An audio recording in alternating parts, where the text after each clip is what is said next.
Tervist ja tere tulemast persoonibrändi YouTube'i kanalile.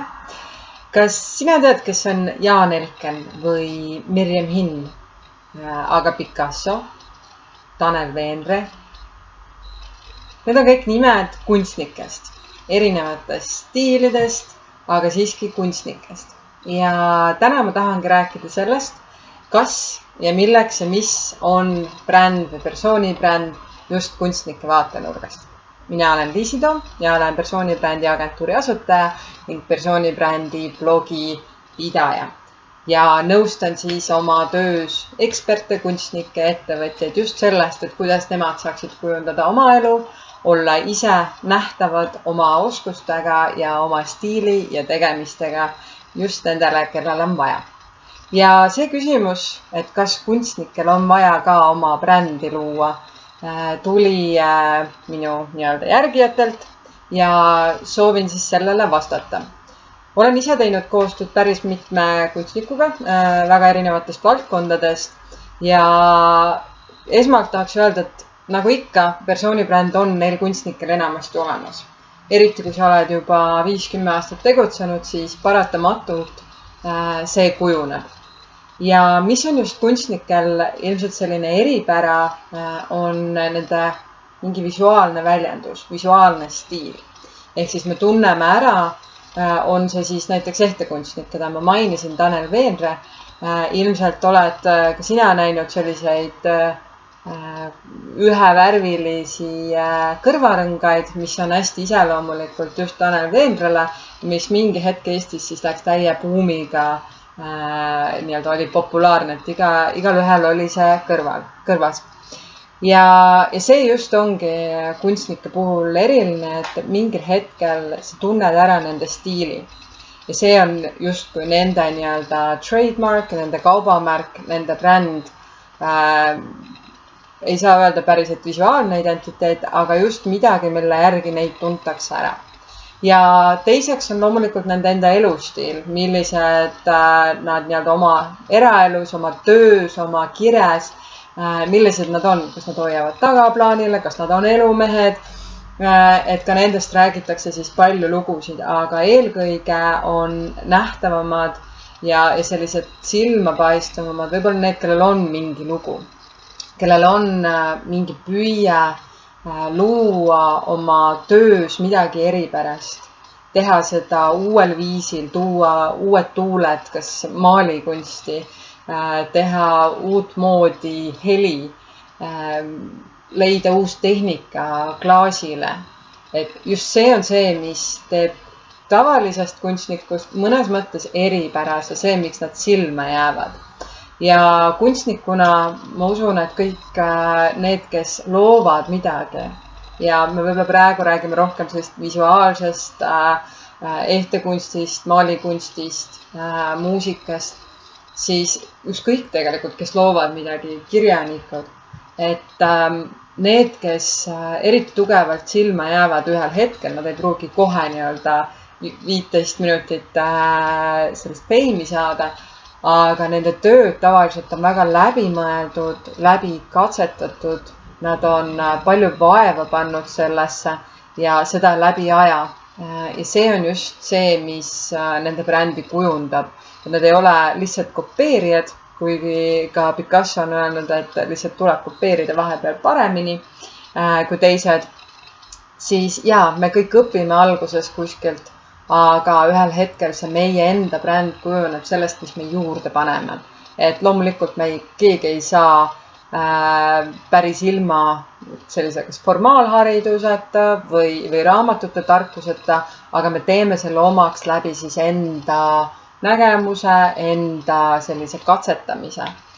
Ja kui kunstnike persoonibrändi sisuks on siis just tema käekiri, tema stiil, see, mis kas siis näiteks lõuendile jääb või millised ta ehted on, siis loomulikult alguses me võime katsetada, aga ühel hetkel tavaliselt siis kujuneb välja mingi stiil. Et Jaan Elken, keda ma mainisin, kes teeb minu arust fantastilisi hüperrealismi maale, kirjutas ka kuskile, et tegelikult kunstnikud võime me kõik olla, aga juba asjatundjad ja need, kes kes juba nii-öelda asjas sees on, peaksid ikkagi ära tundma selle stiili või siis järgima ka oma stiili. Ehk siis see on see mõttekoht, et kas sinul kui kunstnikul on välja kujunenud mingisugune oma käekiri, mingi värv, mingi joon, mingi see emotsioon, mida sa edasi annad, mis siis on see, mille pärast sinu töid ostetakse. Nüüd teine pool kunstniku brändist on tegelikult turundus, mitte siis nii-öelda bränd ise, vaid see, et kuidas sa turundad. Ja ma arvan, et see tihtipeale see küsimus on, et kas kunstnik peaks ennast müüma, kas kunstnik peaks ennast turundama. Et nagu varemgi olen öelnud, et mina usun, et persoonibränd on meil kõigil olemas. Küsimus on, kuidas sa seda siis teadlikult kujundad, kasutad, kasvatad. Ja turundus kindlasti on selline asi, mida on tippkunstnikel ühelt poolt raske teha, sest esiteks ma tahaks keskenduda ju oma tööle. Ja teiseks on veel stigmasid, et kui ma müün oma kunsti, et siis ta on ju odav kunst. Olgem ausad, müüa saab oma kunsti väga kalli raha eest ja see on see, kus kui sul on oma käekiri tekkinud, sul on omad fännid tekkinud, siis nemad tahavadki just sinu töid, nad on valmis selle eest rohkem ka maksma. Et see on see brändi osa ja turundusega, olgem ausad, meil on tänapäeval kõigil võimalik luua midagi ja tihtipeale silma paistavad pigem need, kellel on julgust rohkem näidata. Nüüd, mina ei ole kindlasti kriitik, kes ütleb, et üks on parem kui teine, kuigi tehniliselt ja sellist üldjoontes ilumõõdikud on olemas, mida saab öelda, et kas see tehniliselt on kvaliteetne töö, kas see järgib traditsioonilisi nii-öelda võtteid või on see siis midagi muud, et kaasaja kunst pigem on selline võib-olla katsetav, ei pruugi alati tehnilisi nii-öelda kvaliteete järgida, aga neil on tihtipeale ka sõnum, on midagi, mis kõnetab. Et see hinnang üldse kunsti hindamisel on väga keeruline öelda, et mis siis on nii-öelda parem või kallim, mis on siis kunst või mis ei ole, et see on hästi palju vaataja silmades. Et see tähendab, et sa peadki jõudma hästi paljude vaatajate silmade ette. Et olen rääkinud ka Viljandis kunstitudengitele ja see on keeruline oma tööd näidata. Aga seda on oluline teha, sest kunstnik vajab alati endale nii tagasisidet oma töödele, kuigi ka neid, kes ostaks seda. Et kui me endale kuskile keldrisse kogume, siis ei ole varsti kuskil ruumi elada.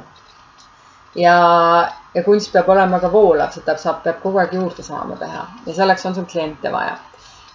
Ja kuidas siis alustada ikka sellest, et sa hakkad näitama, sa kas teed oma veebilehe, sa jagad seda Facebookis, jagad Instagramis, valid välja koha, kus need inimesed, kes võib-olla juba on sinu kunsti ostnud või alustada standardist, et sõbrad, perekond ja teised esmahuvilised nii-öelda. Et leida need kohad ülesse ja pakkuda.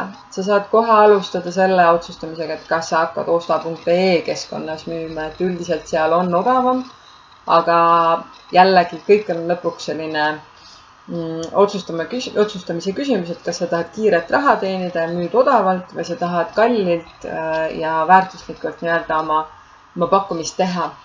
Ja sellest oleneb ka siis hästi palju sinu turunduse taktikad, et kui palju aega sul on ja milliseid kliente sa tahad ja milline on sinu enda tööhind.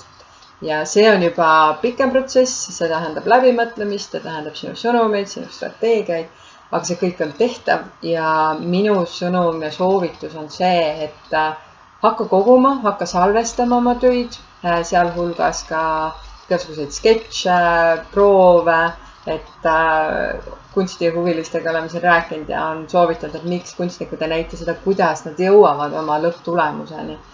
Et nii-öelda protsessi pilte alati tahaks näha, ehk siis püüa leida viise seda, kas siis ise nii-öelda jäädustada või siis mõni sõber tuttav aitab sul filmida üles näiteks sinu tööprotsessi. Näita seda, kuidas sa teed, näita oma tulemusi, leia viise, kus seda suurema publiku ette tuua, ka nendest, keda see võib-olla alguses ei huvita, aga võib-olla leiad sa selle ühe inimese, kellele see väga meeldib sinu igasugune töö. Et alusta sellest, et sa näed, et sinu töö võiks kellelegi huvi pakkuda, aga sa lihtsalt ei ole jõudnud selle õige inimeseni võib-olla, kui sa ei ole tänaseks veel sellist nähtavuse tegevust alustanud või sa ei ole veel müünud, aga tahaksid. Et alusta sellest, et sa lihtsalt näitad oma tööd võimalikult paljudes kohtades ja ära sea eesmärgiks kohe müüa kõike. Et see on see, mis meid tihtipeale takistama hakkab, et ma ei taha ju müüa, ma ei taha olla odav. Et hakkagi vaatama, kuidas inimestele sinu kunst meeldib, mis neid kõnetab sellest, küsi, ole uudishimulik ja vaata, mis siis sellest saab. Ja kindlasti saad igasugust nõu nii enda sellise olemuse sõnastamiseks, et mis on siis sinu märksõnad, mis on sinuga seonduvad terminid või mõtted, kuidas turundusplaanid teha, kuidas ennast nii-öelda veel selles ajakavas hoida. Kõige selle kohta on persoonibrändi blogis persoonibrand.ee väga palju materjali. Mine vaata, uuri, vaata neid teisi videosid, pane kindlasti siia ka like ja jaga oma seltskonnas, kui sa oled kunstnik ja loovisik, et ka teised saaksid rohkem julgustust iseenda tööd näidata, sest me eesmärk ei ole iseennast näidata, vaid tegelikult näidata seda loomingut, mida sa oled teinud ja mis võib inimestele palju rõõmu pakkuda, palju huvitavaid hetki. Et minul endal on Mirjam Hinni töö, mis mulle väga meeldib ja ma vahepeal lihtsalt istun ja vaatan seda maali. Ja see on lihtsalt oma loomingu näitamine ja lootuses, et teistele meeldib ja kui neile meeldib, nad väärtustavad seda ja väärtustavad seda siis õige hinnaga. Uuri rohkem persoonibrand.ee, jälgi siin YouTube'i kanalis ja kui sul on oma küsimus, millele sa tahad, et ma vastaksin, siis pane see siia kommentaaridesse ja ma teen varsti jälle küsimused ja vastused ringi ja püüan sinu küsimustele siis vastuseid anda, et sina saaksid ka oma elu kujundada oma tingimustel sellises tempos, nagu sa tahad ja sellise tulemusega, nagu sina tahad seda. Tänan vaatamast ja järgmise korrani!